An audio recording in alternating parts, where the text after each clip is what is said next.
आकाशवाणी दिल्ली प्रस्तुत करता है विशेष फोन इन कार्यक्रम रेडियो डॉक्टर।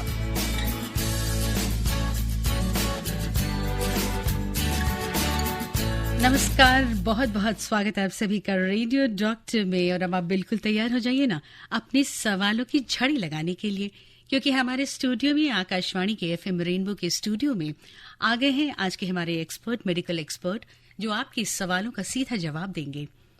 और आज हम जिस विषय पर बात करते हैं वो उसको भी सुन लीजिए, इनका परिचय भी सुन लीजिए। आज हमारे साथ है न्यूरोलॉजिस्ट डॉक्टर नितिन राय, और आज हम बात करेंगे डिमेंशिया के बारे में, उसके कॉजेस के बारे में, उसके क्योर के बारे में, ढेर सारी बातें करेंगे। बहुत स्वागत है आपका doctor Nitin Rai. Thank you ma'am. तो चलिए, इस पर आप अपने सवाल सोच लीजिए, समझ लीजिए और हमें बताइए। और हमारे तक पहुंचने का रास्ता तो वही है ना, व्हाट्सएप नंबर है 9868107070। इस नंबर पर आपने सवाल लिखिए जो डिमेंशिया के रिलेटेड जो भी सवाल होता है। और हमारे जो लैंडलाइन नंबर्स हैं वो है 23421084 एंड 23422346। लेकिन बहुत आवश्यकता है समझने की डिमेंशिया के बारे में, आम भाषा में ये क्या है, ये बीमारी क्या है। हाँ जी, डिमेंशिया एक बहुत ही कॉमन न्यूरोलॉजिकल प्रॉब्लम है। इसमें इसको हम हिंदी में मनोभ्रंश भी बोलते हैं। और इसका सबसे जो डिमेंशिया एज सच, इसमें हमारी जो मेंटल एबिलिटीज हैं वो धीरे धीरे कम होती चली जाती हैं। ठीक है। और मेंटल एबिलिटीज या आप बोलो कॉग्निटिव एबिलिटीज कम होती चली जाती हैं, जिसकी वजह से प्रॉब्लम होता है। सो इसमें जो हमारे कॉग्निशन या जो हमारा संज्ञानात्मक सोच है वो 5-6 चीजों से बना होता है। वो 6 चीजें हैं learning and memory, language. Learning and memory, जो चीज हम लर्न करते हैं और जो चीज याद करते हैं। सेकेंड इज लैंग्वेज, हमारा बोलना, लिखना, समझना। थर्ड इज अटेंशन, कोई चीज को हम how attentively we are doing something. चौथी चीज है हमारा एग्जीक्यूटिव फंक्शन, हम लाइफ में कैसे चीजों को प्लान करते हैं, ऑर्गेनाइज करते हैं। फिफ्थ इज सोशल कॉग्निशन, हमारा सोशल बिहेवियर, लोगों से बात करने का तरीका, और ये सारी चीजें। और लास्ट जो है एक सबसे इम्पोर्टेंट चीज है हमारी, जो वो है हमारा कॉम्प्लेक्स अटेंशन, कि चीजों पे हम कितने अटेंटिव हैं। तो ये सारे डोमेन हैं जो कि अगर इन किसी भी चीजों में प्रॉब्लम आ रही है, अगर हमारी लर्निंग और मेमोरी में प्रॉब्लम आ रही है, हमारे अटेंशन में प्रॉब्लम आ रही है, अगर कोई चीज जिसको हम पहले आसानी से कर लेते थे वो चीज करने में दिक्कत आ रही है बिकॉज ऑफ इम्पेयर्ड अटेंशन, हमारे अगर हमारा जो एग्जीक्यूटिव फंक्शन, हम पहले चीजों को प्लान कर पाते थे, ऑर्गेनाइज कर पाते थे, वो चीज अब हम नहीं कर पा रहे हैं। तो ये 5-6 जो हमने डोमेन बताया, इन चीजों में अगर प्रॉब्लम हो रही है और ये हमारे रोजमर्रा के काम में दिक्कत ला रहे हैं, तो वो एक डिमेंशिया हो सकता है। इसको और हम विस्तार से समझेंगे, क्योंकि इस वक्त हमारे पास एक मैसेज आ गया है आपकी इन्हीं बातों को सुनकर के। रांची से अनूप कुमार का मैसेज आया है और ये जानना चाहते हैं मेमोरी लॉस इन डिमेंशिया। 53 वर्ष है इनकी उम्र, और ब्रेकफास्ट करने के बाद ये भूल जाते हैं कि ब्रेकफास्ट किया है इन्होंने। तो क्या किया जा सकता है? बहुत ये अच्छा प्रश्न है। और सबसे इम्पोर्टेंट चीज है कि डिमेंशिया, मैं पहले बताना चाहूंगा कि बहुत लोग डिमेंशिया को मेमोरी लॉस से कंपेयर करते हैं, बट डिमेंशिया एक बड़ा अम्ब्रेला है जिसमें मेमोरी लॉस के अलावा और बहुत कुछ चीजें इन्वॉल्व हो सकती हैं। हमारे सोशल कॉग्निशन, जैसे हमने बताया, हमारा सोशल व्यवहार, हमारे लैंग्वेज में प्रॉब्लम हो सकती है, हमारे अटेंशन में प्रॉब्लम हो सकती है, हमारे एग्जीक्यूटिव फंक्शंस, मतलब कि किस चीजों को प्लान करने, ऑर्गेनाइज करने में प्रॉब्लम हो सकती है, हमारी लर्निंग और मेमोरी में प्रॉब्लम हो सकती है। तो ये 5-6 डोमेन है जो डिमेंशिया के अंदर इफेक्ट होते हैं। जैसा कि इन्होंने बताया कि 53 साल की उम्र में अगर इनको ये प्रॉब्लम हो रही है, तो इसमें हमें पहले, क्योंकि जनरली हम देखते हैं जो सबसे कॉमन कॉज ऑफ डिमेंशिया है all over world is Alzheimer's disease. उसका जनरली ऑनसेट 65 साल की उम्र के बाद होता है, 60 से 65 साल की उम्र के बाद होता है। और जनरली ये, अगर आपको मेमोरी की प्रॉब्लम यंग एज में आ रही है, 50-55 के एज में आ रही है, तो ये कई बार फैमिलियल अल्जाइमर्स भी हो सकते हैं। अगर फैमिली हिस्ट्री पॉजिटिव है आपको अल्जाइमर की, तो ये अल्जाइमर हो सकता है। साथ में कई बार कुछ जेनेटिकल अल्जाइमर्स भी होते हैं, कुछ जीन म्यूटेशंस की वजह से, जैसे कुछ ApoE4 प्रोटीन एंड अलग जीन म्यूटेशंस होते हैं, जिनकी वजह से अल्जाइमर जो नॉर्मली 65 साल की उम्र में आ रहा है वो पहले भी आ जाता है। बट जैसा कि इन्होंने बताया कि इनकी उम्र कम है, तो हमें उसमें और भी चीजें देखनी पड़ेंगी, क्योंकि डिमेंशिया के और भी कई कारण हैं।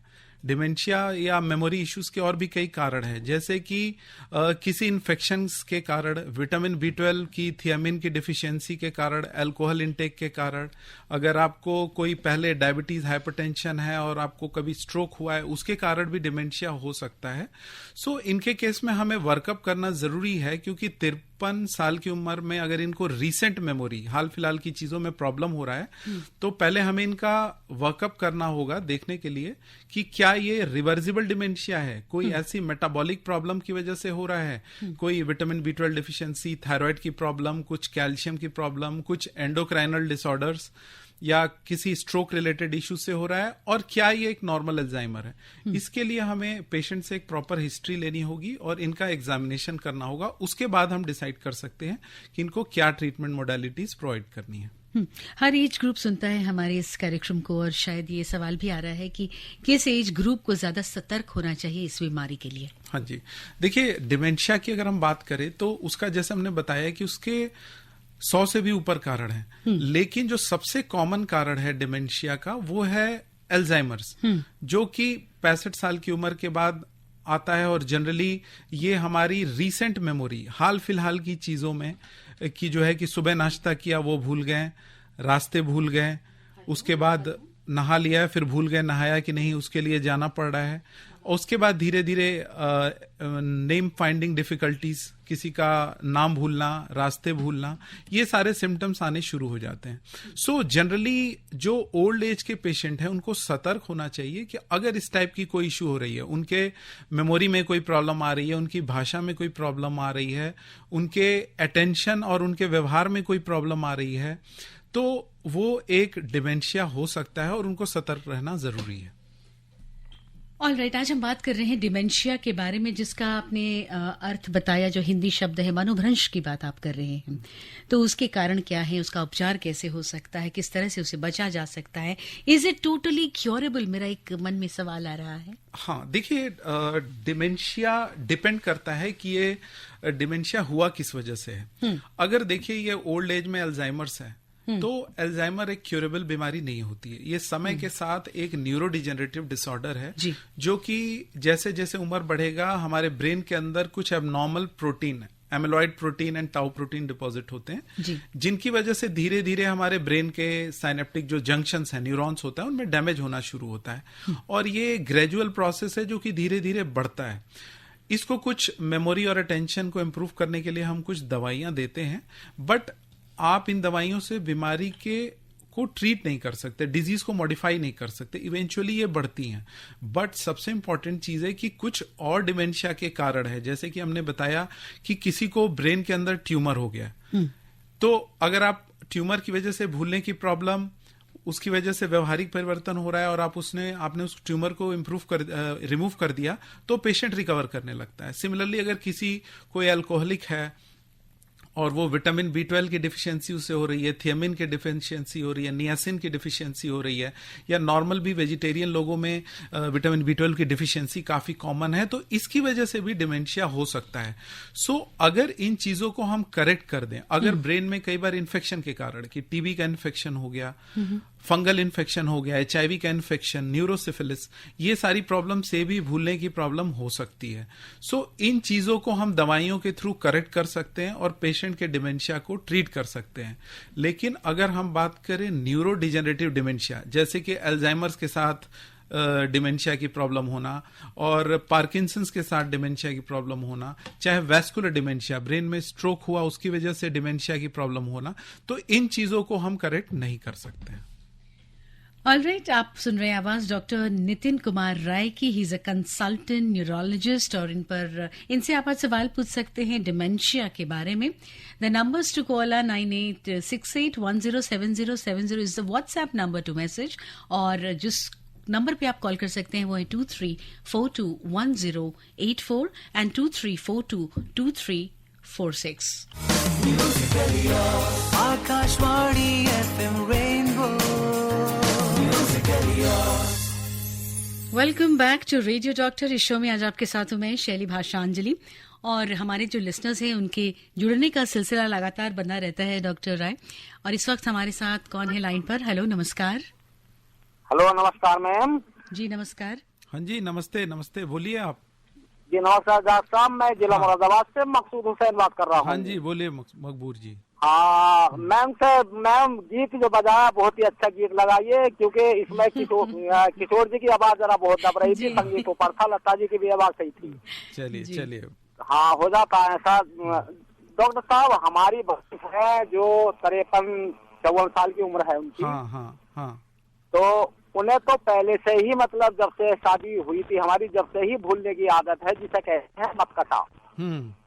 तो ये क्या कोई रोग होता है क्या, जो पहले से ही मतलब पैसे रख के भूल जाना, सुबह क्या खाया था वो भूल जाना, और कभी पैसे रखने देते हैं कहाँ रख दिए उनका भूल जाना। यहाँ तक के सर दिल्ली को गई थी पहली बच्ची लेकर 6-7 महीने की, तो उसको भी बस में भूल गई सीट पर रखकर। हमारे साले साहब थे जो अगले स्टॉप पर वो ऑटो से जल्दी चलाए, बच्ची तक भूल गई, वो सीट पर लिटा दी थी खाली सीट। हाँ जी हाँ जी, मैं समझ गया आप क्या बताना चाह रहे हैं। अब ये बताइए कि ये कितनी उम्र से इनको प्रॉब्लम शुरू हो गई है भूलने की? सर ये तो जब से शादी हुई है ना तभी से ऐसी है। मतलब ये 20 की उम्र की होंगी तब से ही, 20-25 की उम्र की तब से ही? हाँ, 20-21 या 22 साल की रख लो। हाँ जी जब हाँ जी। शादी देखिए इसका इम्पोर्टेंट चीज ये है कि देखिए इस उम्र में भी डिमेंशिया की प्रॉब्लम हो सकती है, क्योंकि हमने बताया अभी अपने पिछले जो हम लोगों ने अभी डिस्कशन किया कि डिमेंशिया ऐसा नहीं कि ओल्ड एज में ही होता है, कम उम्र में भी भूलने की और ये प्रॉब्लम हो सकती है। तो उसमें हमें अगर इस इतनी कम उम्र से ये प्रॉब्लम आ रही है तो हमें ये जानना बड़ा जरूरी है कि ये क्यों हो रहा है। सबसे पहले ऐसे मरीजों के अंदर हमें कुछ बेसिक टेस्ट की विटामिन B12 की कमी तो नहीं है, कोई थायराइड की प्रॉब्लम तो नहीं है, कोई हार्मोनल प्रॉब्लम तो नहीं है। सर एक मिनट सर, थायराइड की गांठ है तो गले में है, जो उनका मैं सर्जरी कराने वाला हूँ। चलिए वो, हाँ, तो ये वही मैं आपको बताना चाह रहा हूं कि अगर यंग एज में भूलने की प्रॉब्लम हो रहा है तो हमें रिवर्सिबल कॉज, जिन चीजों को हम करेक्ट कर सकते हैं उसको ढूंढना होगा। अगर जरूरत पड़ी तो एक MRI भी करानी पड़ेगी। लेकिन कई बार इस उम्र में होता क्या है कि डिप्रेशन के कारण, और जो लोग बहुत ज्यादा चिंता करते हैं, सोचते हैं, मन उदास रहता है, उन मरीजों में भी ये प्रॉब्लम अक्सर देखने को मिला है, क्योंकि आपका किसी चीजों की तरफ अटेंशन नहीं रहता है। अटेंशन अगर नहीं रहेगा, आप किसी चीज की तरफ एकाग्र नहीं रहोगे, तो आपका दिमाग उस चीज को रजिस्टर नहीं करेगा, और जब उस चीज को आप दिमाग में बिठाओगे नहीं, रजिस्टर नहीं करोगे, तो वो रिकॉल नहीं हो पाता है। तो कई बार ड्यू टू डिप्रेशन के मरीज और जिन लोग का ध्यान इधर उधर बहुत रहता है और चिंता बहुत ज्यादा करते हैं, उनमें भी इस प्रकार की दिक्कत आती है। लेकिन जैसा कि आपने बताया कि इनके साथ ऐसा हुआ कि बस में बच्चे को भूल गई, तब तो ये एक बहुत बड़ा कारण है कि हमको इनकी जांच करनी चाहिए, ताकि हम देखें कि किस कारण से ये हो रहा है। ऑल राइट, बहुत धन्यवाद आपने हमें कॉल किया। डॉक्टर साहब, यहाँ पर एक मैसेज आया है, he is a senior citizen, Ramesh ji का मैसेज आया है दिल्ली से, कि कई बार ऐसा होता है कि एक रूम से दूसरे रूम पे जाते हैं तो भूल जाते हैं कि क्यों यहाँ आए, फिर वो वापस जाते हैं उस रूम में, तो तब उन्हें याद आता है कि क्यों जाना था उनको वहां पर। क्या ये डिमेंशिया है या ये एल्जाइमर्स है? रमेश जी पूछते हैं। हाँ जी, रमेश जी, मैं पहले आपको ये शुरू से यही बताने की कोशिश कर रहा हूं सबके, हमारे सारे जितने भी श्रोता हैं, कि देखिए डिमेंशिया और अल्जाइमर को मिक्स नहीं करना। डिमेंशिया एक बड़ा अम्ब्रेला है जिसका सबसे कॉमन कारण है अल्जाइमर। देखिए, जैसे आप रूम के अंदर गए, भूल गए आपको क्या लेना था, फिर आप वापस आ गए, तो इसका 2 कारण हो सकता है। क्योंकि आपकी उम्र है तो एज के साथ कुछ कॉग्निटिव डिक्लाइन होता है, उम्र के साथ थोड़ी सी मेमोरी इश्यूज आती हैं, बट उसको डिमेंशिया हम तब बोलते हैं जब वो आपके रोजमर्रा के काम में दिक्कत करने लगे और आप हर काम में उसकी वजह से आपको प्रॉब्लम आना शुरू हो जाए। आपके केस में मुझे लगता है कि अगर इस प्रॉब्लम के अलावा आपको और कोई चीजें भूल नहीं रही हैं, तो हो सकता है वो एज रिलेटेड कॉग्निटिव डिक्लाइन हो या बहुत ही अर्ली डिमेंशिया का पार्ट हो, क्योंकि इस उम्र में कई बार ये भी दिखा गया है कि आपको अगर अल्जाइमर्स नहीं है फिर भी ड्यू टू इम्पेयर्ड अटेंशन, यानी कि मैंने बात किया आप दिमाग में कुछ सोच रहे हो, सोचने की वजह सोचते सोचते आप दूसरे रूम में गए, उस दौरान आप भूल गए कि आपको क्या लेना था और सडनली उस चीज को आपने रजिस्टर नहीं किया और फिर रिकॉल नहीं कर पाते हैं। तो मे भी हो सकता है कि कई बार ड्यू टू इम्पेयर्ड अटेंशन आप जो चीज कर रहे हैं उसमें आपका कई बार अटेंशन नहीं होता है, जिसकी वजह से भी आपको लगता है कि आपको भूलने की प्रॉब्लम है, जिसको हम सूडो डिमेंशिया बोलते हैं कि डिमेंशिया जैसा लग रहा है लेकिन होता नहीं है। लेकिन अगर आपको बाकी चीजों में भी दिक्कत हो रहा है, जैसे कि आप रास्ते भूल जाते हो, सुबह नाश्ता क्या किया वो भूल जाते हैं, दोपहर में चाहे आप नहा लिए भूल गए कि हमने नहाया कि नहीं, बाकी पैसे का और पैसे का मैनेजमेंट या बाकी घर की चीज़ों के भी एक्टिविटीज़ में आपको प्रॉब्लम हो रही है, लोगों से बात करने में आपकी लैंग्वेज में प्रॉब्लम हो रही है, अगर बाकी चीज़ें भी अगर इन्वॉल्व है तब हम उसको बोलेंगे कि आपको डिमेंशिया हो सकता है। बट आपके केस में आई थिंक आपको एक प्रॉपर हमें एक टेस्ट करते हैं जिसको हम लोग बोलते हैं मिनी मेंटल स्टेटस एग्जामिनेशन, जो कि अर्ली डिमेंशिया की स्क्रीनिंग करता है, तो वो टेस्ट करना ज़रूरी है और बाकी चीजों के बारे में जानना जरूरी है कि और क्या क्या सिम्टम्स आपको भूलने की प्रॉब्लम है, उसके बाद ही हम बोल पाएंगे कि कैसा डिमेंशिया आपको या है या नहीं है। जी, यहाँ पर उमा लिखती हैं चंडीगढ़ से कि 68 इयर्स ओल्ड हैं और ये जानना चाहती हैं, इनकी उत्सुकता है कि इनकी मेमोरी इस एज में कैसे इम्प्रूव की जाए, ये रिस्क को मिनिमाइज करना चाहती हैं। हाँ जी उमा जी, बहुत अच्छा क्वेश्चन है और सबसे इम्पोर्टेंट चीज है कि 68 ईयर के उम्र में अगर आप, सबसे इंपॉर्टेंट चीज है कि आपको रेगुलर अपने लाइफस्टाइल को अच्छा रखना है, रेगुलर योगा करें, एक्सरसाइज करें, आपकी जो डाइट है वो proper healthy antioxidant and high fibre diet होनी चाहिए, जिसमें हरी साग सब्जी फल फ्रूट्स की मात्रा ज्यादा, सैचुरेटेड फैट और कार्बोहाइड्रेट की मात्रा कम। उसके साथ साथ जो चीजें आपको अच्छी लगती हैं, या तो अपने यंग एज में अच्छी लगती हो, जिसमें म्यूजिक सुनना, बुक्स पढ़ना, टीवी देखना, जो कुछ अच्छा लगता है वो करें। अपने फ्रेंड सर्कल में अपने जितने भी क्लोज रिलेटिव्स हैं उनसे मिले जुले और अपने आप को कभी अकेले ना छोड़ें। उसके साथ साथ सबसे इंपॉर्टेंट चीज कि आपका जो है, अगर आपको डायबिटीज है, हाइपरटेंशन है या कोई कार्डियक रिस्क फैक्टर है तो उसको प्रॉपर कंट्रोल रहना जरूरी है, क्योंकि देखा गया है कि जिनको हाइपरटेंशन है, डायबिटीज या जिनके लिपिड डिरेंज हैं या उनको हार्ट की प्रॉब्लम है, उनके अंदर अल्जाइमर होने के चांसेस ज्यादा होते हैं। सो अगर ये सारी चीजें आपकी कंट्रोल में हैं, लाइफस्टाइल अच्छा है, उसके साथ जैसे मैंने बताया कि रिक्रिएशनल एक्टिविटीज जो कुछ आपको करना चाहे करें, तो आपको फ्यूचर में जो अल्जाइमर्स के रिस्क कम रहेंगे। ऑलराइट, एक हमारे पास कॉलर जुड़ चुके हैं, उनसे बात करते हैं। हेलो, नमस्कार, आप लाइन पर हैं। हेलो जी, बताएं कौन बोल रहे हैं? मेरा नाम है अखिलेश भक्त, वैशाली बिहार से। जी अखिलेश जी, बताएं। हाँ जी, बोलिए अखिलेश जी। जी सर, डॉक्टर प्रणाम। हाँ जी, प्रणाम प्रणाम। हमारा उम्र 66 ईयर्स है और 6-7 साल पहले से मुझे डॉक्टरों ने बताया कि ब्लीफारोस्पाज्म हो गया। पार्डन, क्या बोल रहे हैं आप? ब्लीफारोस्पाज्म। ब्लीफेरोस्पाज्म, हाँ जी हाँ हाँ। पहले तो पत्नी पलक की जो थोड़ा उठती थी, लेकिन अब बंद हो जा रही है और उसको हाथ से उठाना पड़ता है। मैंने दिखाया न्यूरो फिजिशियन से, तो उन्होंने बताया कि बोटॉक्स इंजेक्शन लेना हो।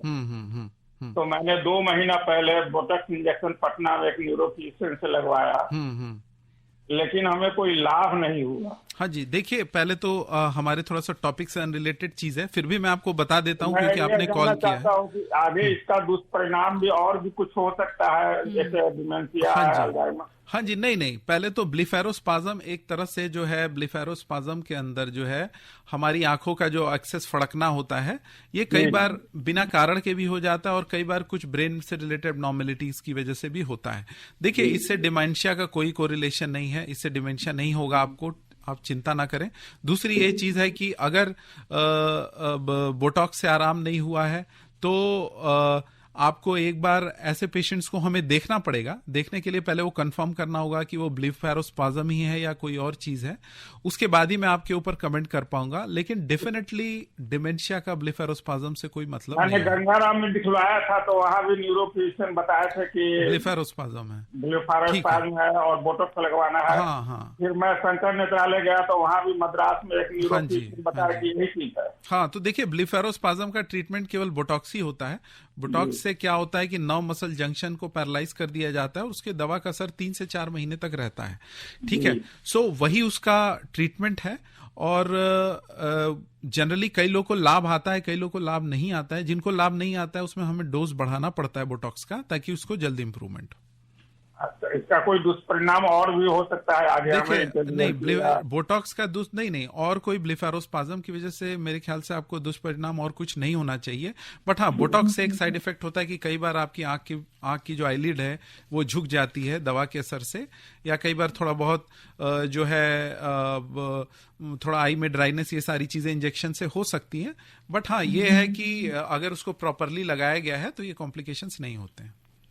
जी, और आपसे जरूर आग्रह रहेगा कि आप जो हमारा कार्यक्रम है रेडियो डॉक्टर वो आगे भी सुनिए, क्योंकि इससे जुड़ी कई बातें आप तक पहुंचेंगी। मैं प्रतिदिन सुनता हूँ जी, बहुत बढ़िया, बहुत बढ़िया। ये रेडियो डॉक्टर का सिलसिला आप ही लोगों के लिए। Thank you sir. हम लोग प्रतिदिन सुनते हैं और क्योंकि हम लोग एल्डर एज में है तो जरूरी भी है। बहुत बहुत स्वागत आपका, बहुत आभार कि आप सुनते हैं। डॉक्टर नितिन राय, आपने शुरू में कारणों के बारे में कुछ चर्चा की, डिमेंशिया के कारणों के बारे में। उसके और भी तो कारण हो सकते हैं, जिसका एक विस्तार से अगर जानकारी हमें मिल सके। हाँ जी, देखिए डिमेंशिया जैसा हमने बताया एक बहुत ही ब्रॉड अम्ब्रेला है जिसके अंदर बहुत चीजें आती हैं। सबसे कॉमन जैसे हमने बात की थी कि अल्जाइमर्स, जो कि एक न्यूरो डिजेनरेटिव डिसऑर्डर है, उम्र के साथ साथ जैसे अल्जाइमर्स के सिम्टम्स जो है बढ़ते जाते हैं, जनरली 65 साल की उम्र के बाद आता है। उसके अलावा पार्किंसंस डिजीज डिमेंशिया भी हो सकता है, जिसमें पार्किंसंस के एंड स्टेज में डिमेंशिया की प्रॉब्लम आना। उसके साथ कुछ फ्रंटोटेम्पोरल डिमेंशिया होते हैं, कुछ लिवी बॉडी डिमेंशियाज होते हैं। सो ये डिमेंशिया न्यूरो डिजेनरेटिव डिमेंशिया है। ये अगर होने के बाद ग्रेजुअली बढ़ते हैं और इनका एज सच कोई डिजीज मॉडिफाइंग या परमानेंट ट्रीटमेंट नहीं है। लेकिन उसके अलावा और भी कई कारण हैं, जैसे किसी को कोई मैलिग्नेंसी है, ब्रेन के अंदर ट्यूमर है, इसकी वजह से भी डिमेंशिया के सिम्टम्स आ सकते हैं। किसी को कोई वैस्कुलर प्रॉब्लम है, जैसे ब्रेन स्ट्रोक होने की वजह से भी डिमेंशिया के सिम्टम्स आते हैं, या ब्रेन की जो वेसल्स हैं, खून की नलियां, उनके अंदर कोई इन्फ्लेमेशन जिसको हम वैस्कुलाइटिस बोलते हैं, उसकी वजह से भी डिमेंशिया के सिम्टम आ सकते हैं। फिर न्यूट्रिशनल, जो कि हमने बात किया था कि vitamin B12, niacin, thiamine deficiency से भी डिमेंशिया के सिम्टम्स आ सकते हैं। एक्सपोजर जैसे कि एल्युमिनियम, लेड, मरकरी, इन चीजों का, या कोई pollutant, carbon monoxide, sulphur dioxide, इनके एक्सपोजर से भी डिमेंशिया के सिम्टम्स आ सकते हैं। मेटाबॉलिक प्रॉब्लम अगर किसी को है, जैसे किसी को किडनी की प्रॉब्लम है, लिवर की प्रॉब्लम है, तो उसमें भी जो है हमारा कॉग्निटिव डिक्लाइन और डिमेंशिया की प्रॉब्लम आ सकती है।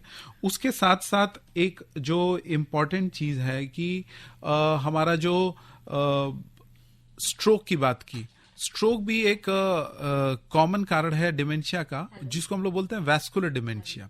ठीक है, और कई बार हेड ट्रॉमा की वजह से, हेड ट्रॉमा अगर कोई किसी कारण से हो गया है, या कई बार ब्रेन के अंदर ब्लड कलेक्ट हो गया है, सबड्यूरल हेमाटोमा जिसको बोलते हैं जी, तो उनके अंदर भी डिमेंशिया के सिम्टम आ सकते हैं। और ये सारी ऐसी चीजें हैं, जैसा कि ब्रेन ट्यूमर की हम बात करें, चाहे vitamin B12 deficiency, niacin deficiency, या अगर हम कोई मेटाबॉलिक प्रॉब्लम की किडनी या लिवर की प्रॉब्लम से डिमेंशिया हो रहा है, या कई बार कैल्शियम बढ़ने की वजह से थायराइड की प्रॉब्लम से भी डिमेंशिया हो जाता है।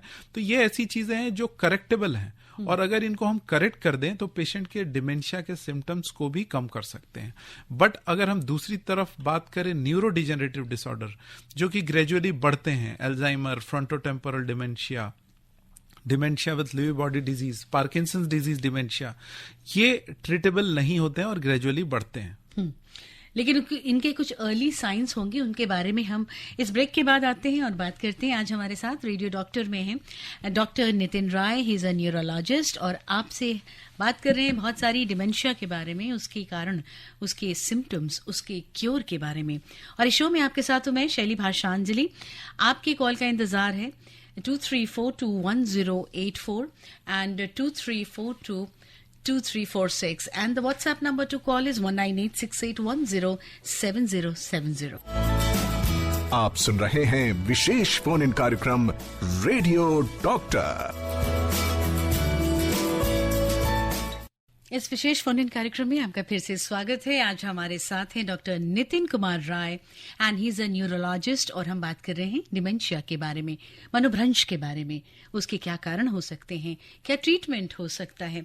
आपने डॉक्टर साहब, आपकी बातों को सुनने के बाद मेरे पास बहुत सारे मैसेजेस आ रहे हैं हर उम्र के लोगों की। 13 वर्ष का एक बच्चा भी है, 45 वर्ष की और 60 इयर्स के भी, और ये सब कह रहे हैं कि भूल जाते हैं, लिखते हैं भूल जाते हैं, कहते हैं भूल जाते हैं। तो क्या everything is related to dementia, Alzheimer, या ये कुछ लाइफस्टाइल भी है या अटेंशन स्पैन है? हाँ जी, हाँ जी। ये बहुत ही इंपॉर्टेंट क्वेश्चन है जी। और क्योंकि इस एज में अगर एक 13 साल का बच्चा बोल रहा है कि मैं भूल जाता हूँ, तो जनरली उसका सबसे कॉमन जो भूलने की प्रॉब्लम जो यंग एज होती है, उनकी सबसे बड़ा कारण होता है अटेंशन, लैक ऑफ अटेंशन। जैसा कि मैंने बताया था कि अगर आपका अटेंशन नहीं है किसी चीज पे, या वो पढ़ाई हो, या आपने पेन कहाँ रखा है, बात करते करते आपने पेन कहीं रखा, आपको याद नहीं आ रही कहाँ रखा। सो एक अगर अटेंशन नहीं है आपका किसी चीज पे, तो आपका दिमाग उसको रजिस्टर नहीं करेगा, और अगर उस चीज को आप रजिस्टर नहीं कर रहे हो तो आप उसको रिकॉल नहीं कर सकते। सो मोस्टली इसको हम सूडो डिमेंशिया बोलते हैं। तो यंग बच्चे में या कुछ यंग लेडी या किड्स में अगर बोल रहे हैं कि भूलने की प्रॉब्लम है, तो मोस्टली ये कारण because of lack of attention होता है। लेकिन फिर भी अगर ये बहुत फ्रीक्वेंट हो रहा है, तो हमें ऐसे केस में इन्वेस्टिगेट कर लेना चाहिए कि कोई न्यूट्रिशनल डिफिशियंसी तो नहीं है, कोई विटामिन B12 की, थियामिन की डिफिशियंसी, या कुछ ब्रेन रिलेटेड ऐसा डिसऑर्डर तो नहीं है जिसकी वजह से ये हो रहा है। तो अगर ये चीजें फ्रीक्वेंटली हो रही हैं, तो इसका एक workup by doing MRI and metabolic parameters हमें टेस्ट करा लेना चाहिए। जी। SM मिश्रा लिखते हैं रांची से कि 75 इयर्स ओल्ड हैं, अब now he has started forgetting recently कुछ चीजें, तो डाइट, विटामिन्स पूछ रहे हैं, क्या करना चाहिए इनको भी इस वक्त। और इसके साथ मैं अपना सवाल ये भी जोड़ना चाहती हूँ कि आपने कहा 65 एंड अबव ये सिम्टम्स होते हैं, तो उसके पहले क्या रिस्क दिखाई देने लगते हैं जिस पे ध्यान देना चाहिए? हाँ जी, देखिए, अल्जाइमर्स को आने से पहले, या जो अल्जाइमर्स में डिमेंशिया है उसको शुरू होने से पहले कुछ सिम्टम्स, जैसे रीसेंट मेमोरी में सबसे पहले प्रॉब्लम आती है कि हाल फिलहाल की चीज़ों में का भूलना, जैसे कि नाश्ता क्या किया आपने सुबह वो भूल गए, उसके बाद आप नहा लिए हो, एक एग्जांपल में दे रहा हूँ कि नहा लिए हो फिर भूल गए, नहाया नहीं नहाया, छोटी छोटी चीजें भूलना, जैसे चाबी कहाँ रख दिया, पर्स कहाँ रख दिया। तो रोज जो रीसेंट मेमोरी है, फिर एनोमिया, नेमिंग डिफिकल्टीज, किसी का नाम भूल जाना, ठीक है, एक ही चीज को बार बार रिपीट करना। सो ये सारी चीजें हैं जो very early part of dementia में आना शुरू हो जाती हैं। उसके साथ जो है जैसे ये प्रॉब्लम बढ़ता है मिड स्टेज में, तब बाकी चीज़ों में, जैसे कि आपको जो है लैंग्वेज में प्रॉब्लम, चीज़ों को समझना, बोलना, लिखना, इन चीज़ों में दिक्कत आती है, रास्तों का भूल जाना। उसके बाद जब ये लेट स्टेज होता है, तो उसके बाद आप बेसिक एक्टिविटीज़ जो होती है कि नहाना, उसके बाद खाना खाना खुद से, उसमें भी दिक्कत होने लगती है, आप दूसरों पे डिपेंडेंट हो जाते हो, फिर बिहेवियरल इश्यूज भी आने लगते हैं, एजिटेशन, एंग्जाइटी, डिप्रेशन, हेलुसिनेशन, और बहुत लोग को लास्ट स्टेज में पार्किंसंस के भी सिम्टम्स आने लगते हैं।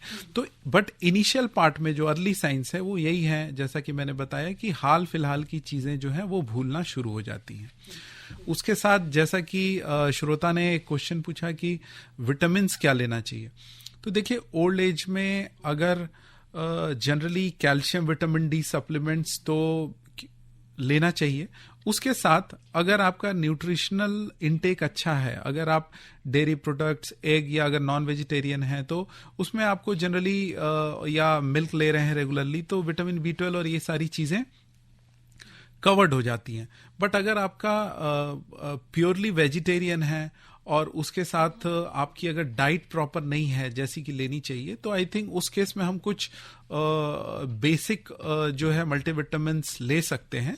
बट हाँ, ये है कि अननेसेसरी और बहुत ज्यादा भी यूज नहीं करना है, क्योंकि अगर कोई डिफिशियंसी नहीं है और हम बहुत ज्यादा ले रहे हैं तो वो शरीर के लिए ठीक भी नहीं है। Right.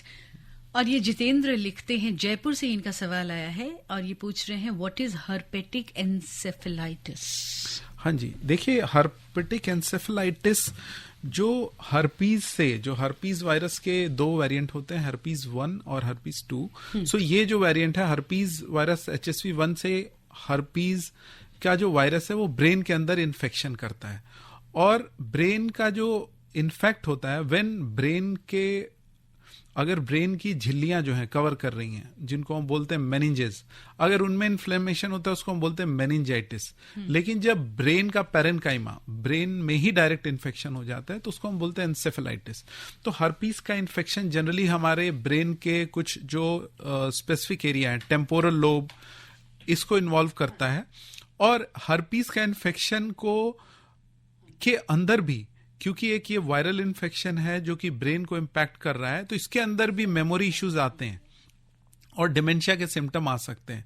But again I will say ये ऐसा डिमेंशिया है जो किसी एज ग्रुप में हो सकता है।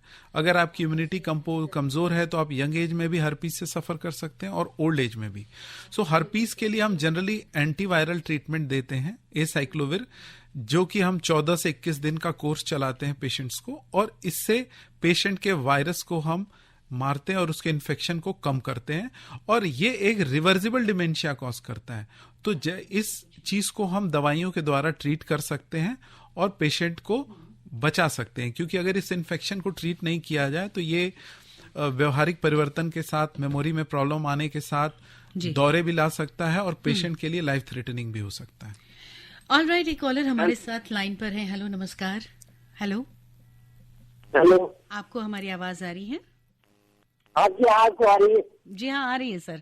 बहुत स्वागत आपका। बताइए कौन बोल रहे हैं और क्या पूछेंगे? हाँ जी, बोलिए। ऐसा है जो 52 ईयर हूँ मैं, तो आईसाइट के लिए तो डिमेंशिया, आईसाइट एंड डिमेंशिया का रिलेशन शायद पूछ रहे हैं।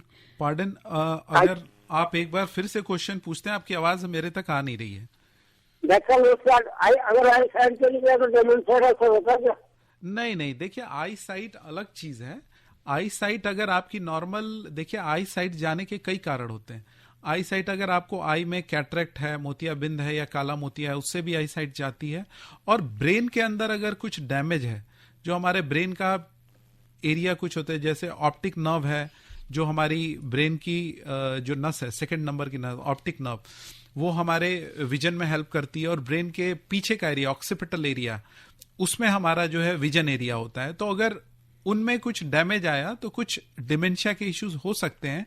बट अगर आपकी आई साइट कोई आई प्रॉब्लम से जा रही है, कैटरेक्ट से या काला मोतिया से,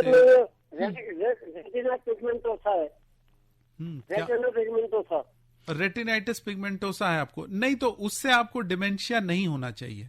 ठीक है, रेटिनाइटिस पिगमेंटोसा से नहीं होगा, उसका आपको प्रॉपरली ऑप्थेल्मोलॉजिस्ट से ट्रीटमेंट कराना चाहिए। Alright, thank you for calling. Doctor Nitin Rai, Alzheimer की हम बात कर रहे हैं, लेकिन कितने प्रतिशत लोगों को हमारे देश में अगर कहा जाए, देखा जाए, तो अल्जाइमर हो सकता है या होता रहा है? हाँ जी, देखिए अगर 65 साल की उम्र के बात करें तो जनरली 5% ऑफ द पॉपुलेशन जो है वो डिमेंशिया से और खासतौर से अल्जाइमर से सफर करती है। और अगर ओवरऑल वर्ल्ड वाइड बोले तो more than 40 million after 60 year of age suffer from dementia. So ये इंसिडेंस काफी है, चाहे हमारी कंट्री में बात करें या वेस्टर्न कंट्री में बात करें। बट कई बार ये शहरों में तो नोटिस हो जाता है because of education level, but छोटे गांव में जहां एजुकेशन लेवल कम है, कई बार इसको काफी नजरअंदाज कर दिया जाता है और इसकी वजह से वो पेशेंट बाद में कॉम्प्लिकेट हो जाते हैं और उसकी वजह से उनकी लाइफ में फर्टिलिटी आ जाती है, तो वो ऑन रिकॉर्ड नहीं रहते हैं। एब्सोल्युटली। एब्सोल्युटली। इसीलिए हमें बहुत ज्यादा अवेयरनेस फैलाने की आवश्यकता है। एक सवाल जहन में ये है कि अल्जाइमर किन लोगों में ज्यादा वो रिस्क होता है कि ये वो 5% में आ जाते हैं? हाँ जी, देखिए अल्जाइमर का जो सबसे मोस्ट इम्पॉर्टेंट रिस्क फैक्टर है एज। जिसकी एज ज्यादा हो रही है उसको अल्जाइमर के रिस्क सबसे ज्यादा है जी। उसके बाद कुछ जेनेटिकल अल्जाइमर्स होते हैं, जैसे कुछ जीन्स होते हैं, जैसे APOE4 जीन, कुछ क्रोमोसोमल एबनॉर्मलिटी जो क्रोमोसोम 21, 114 ये सब क्रोमोसोम एबनॉर्मलिटीज पे होते की वजह से भी जो है फैमिलियल अल्जाइमर्स हो सकते हैं। सो फैमिलियल अल्जाइमर और जेनेटिकल अल्जाइमर्स जो होते हैं ये नॉर्मली 65 साल की उम्र से पहले आ जाते हैं, जनरली 50 की उम्र में भी आ सकते हैं। और इन अल्जाइमर्स में जनरली और भी ये ज्यादा फैटल होते हैं और इनके अंदर सीजर्स और बाकी चीजें भी एसोसिएटेड हो जाती हैं।